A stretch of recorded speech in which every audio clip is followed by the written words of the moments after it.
أعوذ بالله من الشيطان الرجيم.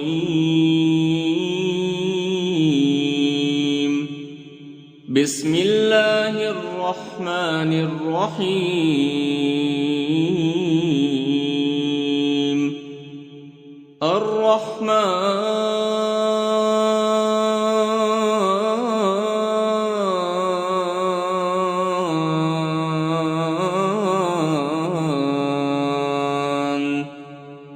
علم القرآن خلق الإنسان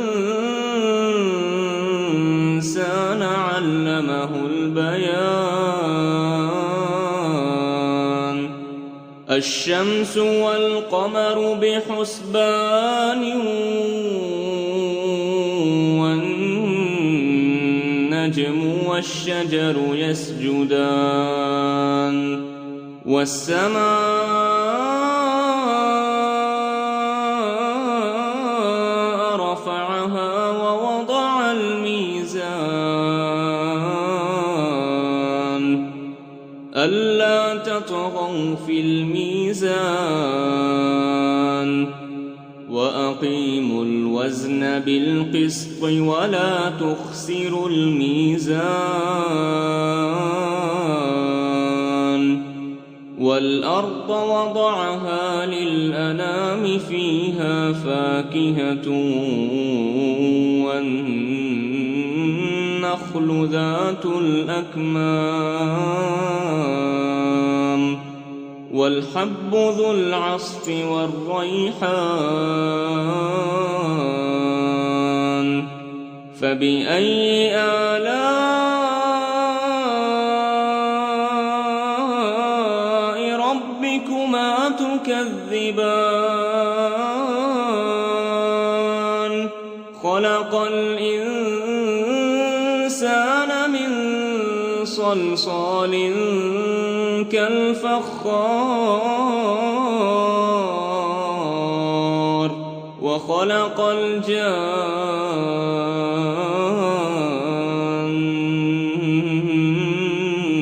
من مارج من نار. فبأي آلاء ربكما تكذبان؟ رب المشرقين ورب المغربين. فبأي آلاء ربكما تكذبان؟ مرج البحرين يلتقيان بينهما برزخ لا يبغيان. فبأي آلاء ربكما تكذبان؟ يخرج منهما اللؤلؤ والمرجان. فبأي آلاء ربكما تكذبان؟ وله الجوار المنشآت في البحر كالأعلام.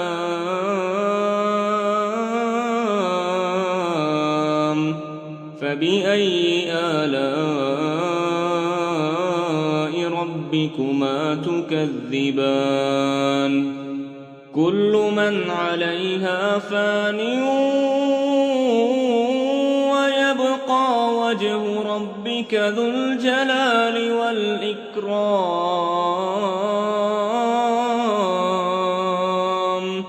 فبأي آلاء ربكما تكذبان؟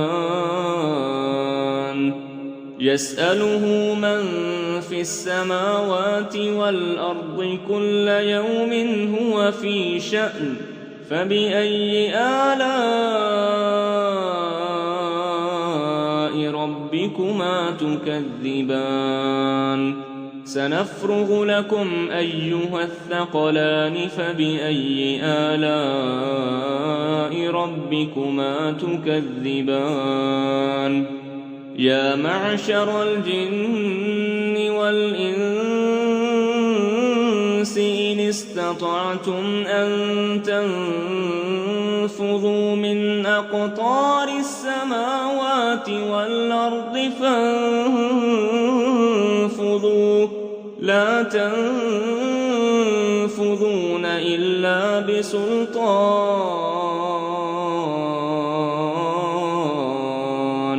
فبأي آلاء ربكما تكذبان يرسل عليكما شواظ من نار ونحاس فلا تنتصران فبأي آلاء ربكما تكذبان فإذا انشقت السماء فكانت وردة كالدهان فبأي آلاء ربكما تكذبان فيومئذ لا يسأل عن ذنبه إنس ولا جان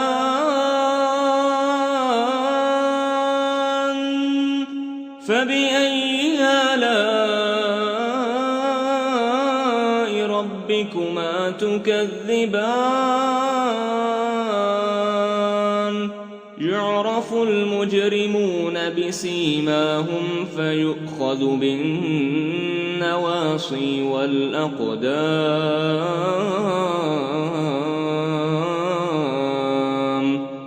فبأي آلاء ربكما تكذبان هذه جهنم التي يكذب بها المجرمون يطوفون بينها وبين حميم آن فبأي آلاء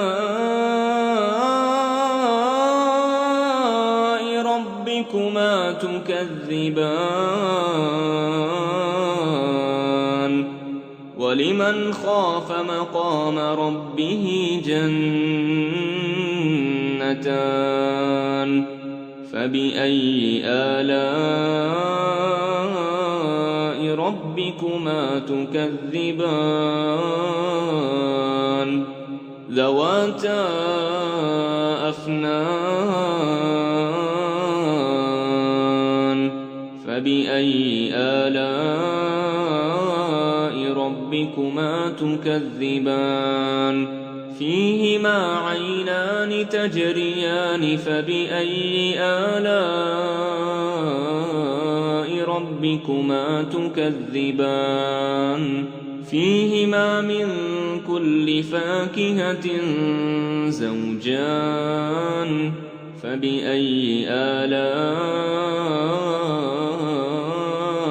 ربكما تكذبان متكئين على فرش بطائنها من استبرق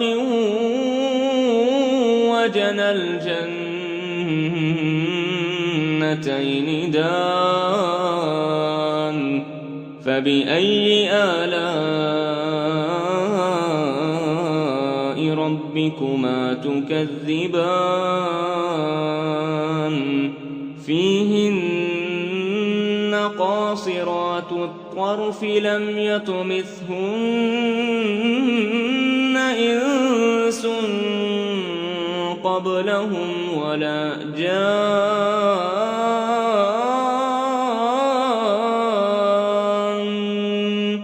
فبأي آلاء ربكما تكذبان كأنهن الياقوت والمرجان فبأي آلاء ربكما تكذبان هل جزاء الإحسان إلا الإحسان فبأي آلاء ربكما تكذبان ومن دونهما جنتان فبأي آلاء ربكما تكذبان مدهامتان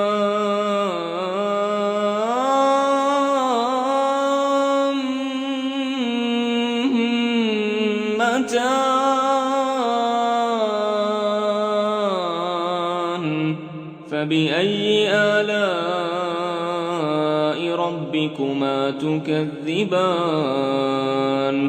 فيهما عينان نضاختان فبأي آلاء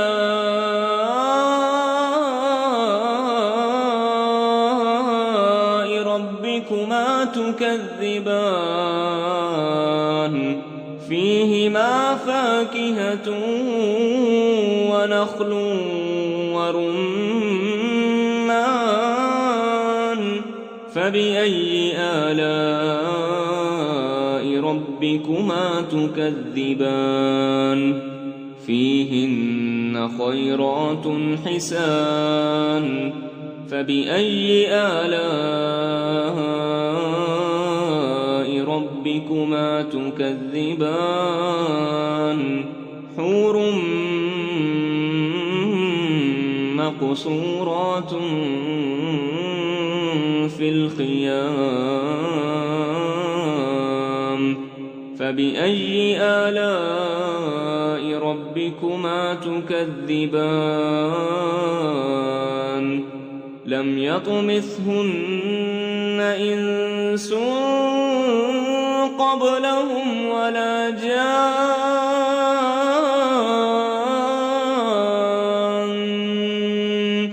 فبأي آلاء ربكما تكذبان متكئين على رفرف خضر